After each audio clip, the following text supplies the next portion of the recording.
My husband emailed me divorce papers and a photo of him with his new hot girlfriend at our vacation house, but little did he know that. The email arrived at 7:15 a.m. Nashville time, shattering the still morning with a subject line that read simply, "Moving on, my husband, Donald," had attached divorce papers and a photograph. In it, he stood beaming with a woman who couldn't have been a day over 23 in front of our lake house, a lake house I paid for, brick by brick, with the profits from my business. He declared he lived there now with Amber and that his lawyer would be in touch, but didn't bother fighting it. He was wrong. My 1-year-old daughter, Emma, gurgled happily in her high chair, oblivious to the bomb that had just detonated in our lives. I stared at the photo, 5 years of marriage, reduced to this, a smug email, and a picture of my husband with a younger woman in my vacation home. A cold fury replaced the initial shock.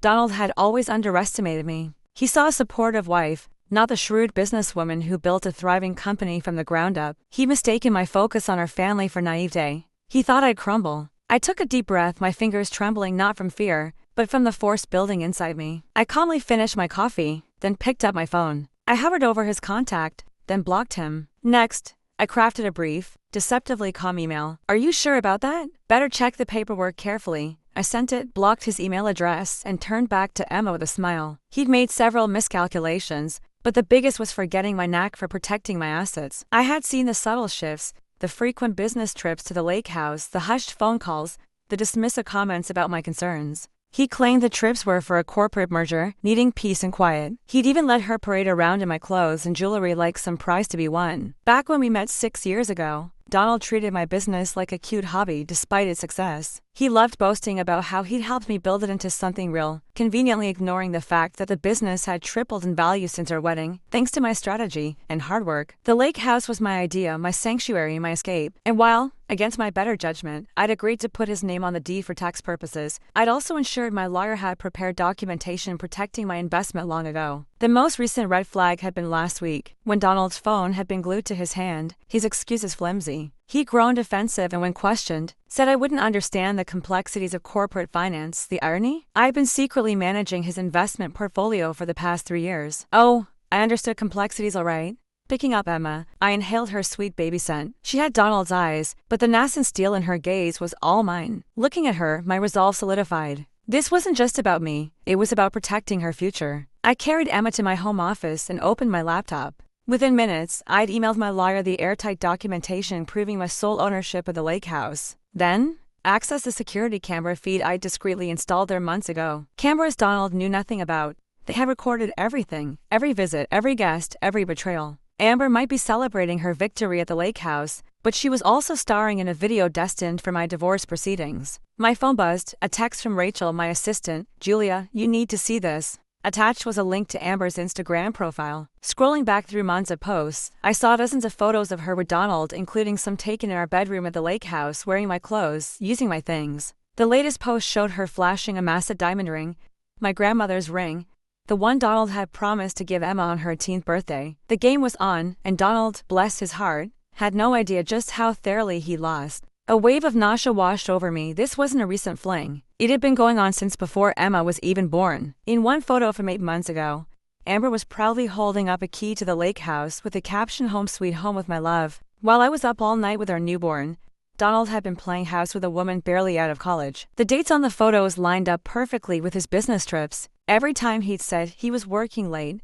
every weekend he claimed he needed to check on the lake house, it had all been lies. My hands shaking, I opened my banking app. That's when the second blow hit. The joint account where I'd been saving for Emma's college fund was empty. Every last penny, nearly $100,000, was gone, transferred out yesterday to an account I didn't recognize. The rage I felt earlier turned into something cold and calculating. Within an hour, I had confirmation. Donald had been systematically moving money around for months, preparing for this moment. He'd even tried to access my business accounts, but thankfully, those were protected by rock-solid contracts and separate banking. While I was on the phone with the lawyers, Rachel called. "Julia, there's more," she said, sending me screenshots from Amber's private Facebook page. The girl had been bragging to her friends about landing a rich older man, and how they planned to take his boring wife for everything she's worth. There were even messages joking about how clueless I was. Too busy with my little online shop to notice what was happening, little did they know that little online shop had made me a millionaire several times over. I kept that information private, letting Donald believe my business was merely successful, not wildly profitable. His ego had never allowed him to actually look at my company's books to understand exactly what I built. I looked at Emma, now napping peacefully in her playpen. "Don't worry, baby girl," I whispered. "Mommy's about to teach Daddy a lesson about underestimating women in business." I spent the next few hours in a whirlwind of activity. My lawyer, Sarah, arrived at my house just before noon. As we sat in my home office reviewing documents, Emma napped upstairs with Rachel keeping watch. I'd hired extra security for the house. Something told me Donald wouldn't take my email response well. "He's not as clever as he thinks," Sarah said, examining the lake house documentation. "The deed may be in his name, but we have ironclad proof that your business funds purchased the property. The transfer records, the contracts, even the emails where he admits it was your money, it's all here." I nodded, pulling out the security camera feeds on my laptop. "There's more. Look at this." The footage showed Donald and Amber entering the lake house at various times over the past months. But what really caught Sarah's attention was the footage from 2 days ago. It showed Donald carrying box after box of items from the house, including several pieces of art I purchased with my company's profits. "That's attempted theft of business assets," Sarah said, making notes. "The art collection was purchased through your company for tax purposes. We have the documentation." Just then, my phone rang.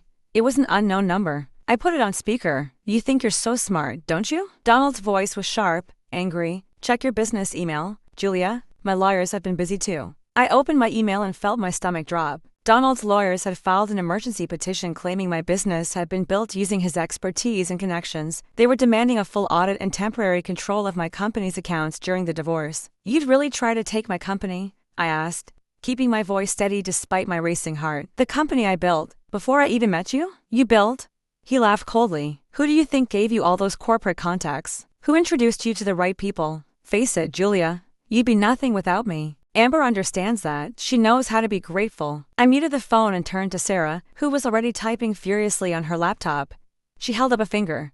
"Wait." "Donald," I unmuted the phone, stalling for time. "Think carefully about what you're doing." "Oh, I have. My lawyers will be in touch about Emma too. You're too busy with your precious business to be a proper mother. Amber's great with kids, she used to be a nanny." The threat to take Emma made my blood run cold. But before I could respond, Sarah slid her laptop over to me. On the screen was an email from years ago, one Donald had sent to a friend complaining about my success. "She won't listen to my business advice at all," he'd written. "Says she doesn't need my help, and she's right. Her company's worth more than my annual salary now. It's embarrassing." I smiled into the phone. "Donald, I just sent something to your lawyer. You might want to check with him before making any more threats about my company." "What are you talking about? Let's just say your email archives aren't as private as you thought. Call off your lawyers, or the next email I send will be to your boss." I wonder how he'd feel about all those corporate contacts you claim to have given me. The line went silent, then clicked. Sarah was still digging through Donald's emails when Rachel burst into the office, her face pale. "Julia, you need to see this. Right now." She thrust her tablet in front of me. On the screen was a draft press release from Donald's company,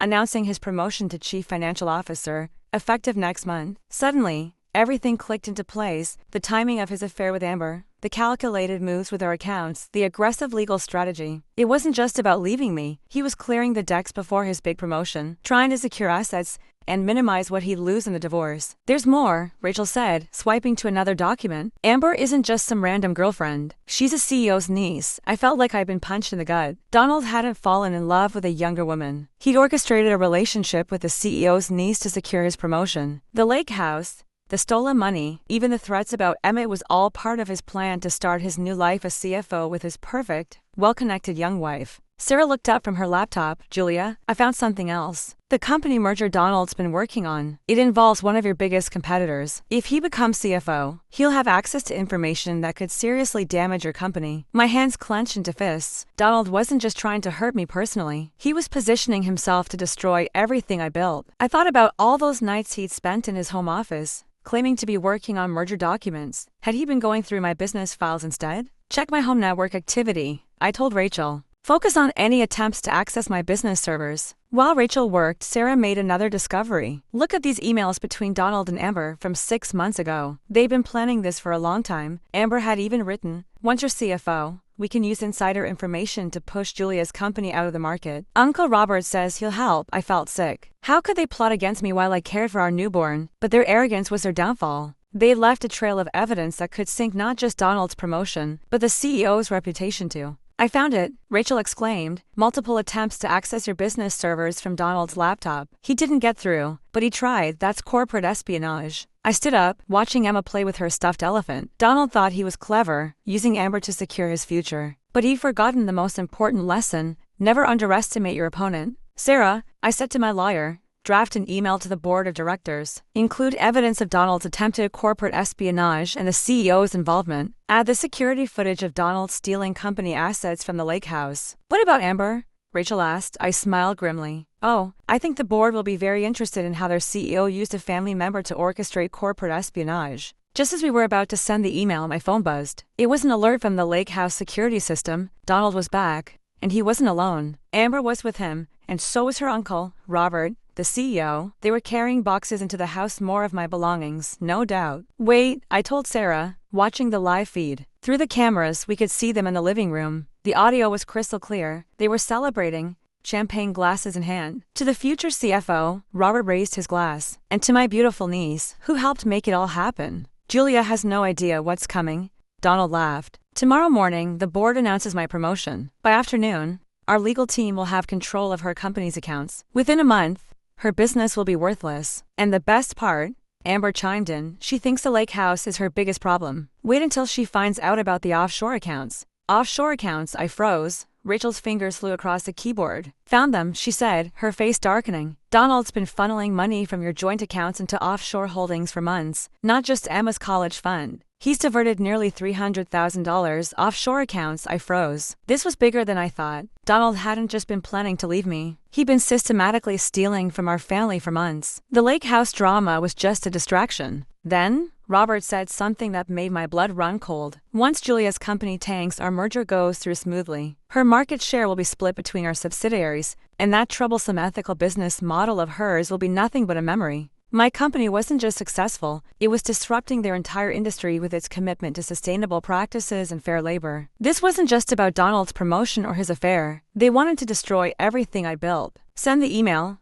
I told Sarah, but first, add one more thing. Access the backup server password, it's Emma's birthday, and attach the file marked insurance. Sarah's eyes widened as she opened the file. It contained years of documentation about questionable practices at Donald's company, information I'd gathered while managing his investments. I kept it as insurance, never thinking I'd actually need it. Julia, Rachel interrupted. Donald just tried to access our company's servers again from the lake house. He's getting desperate. I watched through the camera as Donald excused himself to the home office, my home office. He sat at my desk, probably trying to hack into my business accounts again. But this time, our IT team was ready. They created a false portal, making him think he was succeeding. Let him in, I told Rachel. Let him think he's won. Because in about 10 minutes, that board email goes out and their whole house of cards comes crashing down. Sarah looked up from her laptop. Email's ready. Should I hit send? I took one last look at the security feed. Donald, Amber, and Robert were still celebrating their imaginary victory. Do it, I said. The response was faster than I expected. Within minutes of Sarah sending the email, Robert's phone rang. Through the security feed, we watched his face turn ashen. What do you mean? Emergency meeting. He shouted. Who sent what evidence? Donald grabbed his own phone, presumably checking his email. The color drained from his face. The servers, she knew. Julian knew I was trying to access them. It gets better. Right on cue, Amber's phone started blowing up with notifications. Someone had anonymously sent her private Facebook messages to every board member, the ones where she bragged about helping Donald steal corporate information. The security camera caught the exact moment their celebration turned to panic. Then came the coup de grace, police cars pulling up to the lake house, lights flashing. Turns out, corporate espionage and financial fraud are serious crimes. I picked up Emma and held her close. See that, baby girl? I whispered. That's what happens when people underestimate your mommy. The last thing I saw before the feed cut off was Donald being let out in handcuffs, still shouting about how the house was his. The fallout was spectacular. Within 24 hours, Donald and Robert were both fired. The board's investigation uncovered even more than I'd known, not just the plot against my company, but years of fraudulent practices. Amber's involvement destroyed her influencer career. The offshore accounts were frozen, and every penny Donald had stolen was returned with interest. The lake house, turns out, trying to steal company assets is a great way to lose any claim to property. The deed was transferred to my name, where it belonged all along. Donald's apologies arrived in sprawling digital form, emails dripping with self-justification. He'd lost himself, he claimed, a puppet dancing to the tune of power and a younger woman's allure. I remained silent. The divorce, when it finally arrived, was a clean severing. He forfeited not just what he'd attempted to pilfer, but more. His corporate espionage, meticulously uncovered and exposed, effectively barred him from any future in finance. The irony was exquisite. My company, built on a foundation of ethical practice, thrived in the aftermath of his disgrace. Investors, disillusioned by the traditional corporate landscape, flocked to us. We expanded, boldly staking our claim in markets once dominated by Donald's firm, our reputation for integrity a powerful magnet for customers seeking authenticity. Now, Emma and I spend weekends at the lake house weaving new memories, the echoes of the past fading with each shared laugh. And sometimes, as I watch Emma playing by the water, my thoughts drift back to that final, arrogant email, the one with the photograph. He envisioned it as a declaration of triumph, a testament to his conquest. In reality, it was a snapshot of his impending ruin. I still have it, carefully preserved and framed in my office. It serves as a constant, tangible reminder: never underestimate the resilience and strength of a woman who has built something of enduring value.